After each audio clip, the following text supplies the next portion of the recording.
እቅዳችሁ እንዳይሳካና መክኖ እንዲቀር የሚያደርጉ 3 መሰረታዊ ነጥቦች።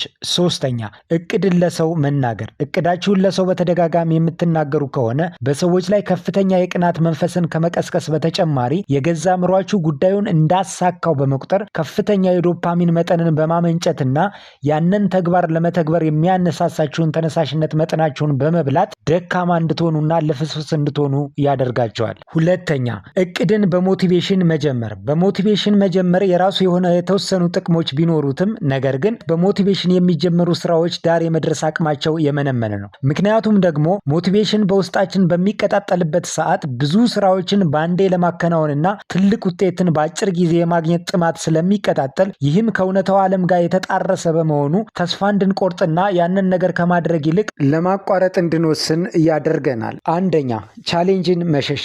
አንድ ነገር ለማድረግ ወይም ለማከናወን በምንንቀሳቀስበት ጊዜ የጠበቅነው ወይም ያልጠበቅነው ሪስክ መግጠሙ አይቀሬ ነገር ነው። በመሆኑም በዚህ ምድር ላይ ስትኖሩ ተራ ሆኖ መኖርም ዋጋ ያስከፍላል፣ ከተራነትም ለመውጣት ዋጋ ያስከፍላል። ስለዚህ የሚገጥመንን ችግር አቮይድ ከማድረግ ይልቅ ኦቨርካም ማድረጉ አማራጭ የሌለው መፍትሄ መሆኑን በመገንዘብ በጽናት መቆየት እቅዳችንን መሬት ላይ ለማውረድ የሚጠቅም ብቸኛ መፍትሄ ነው።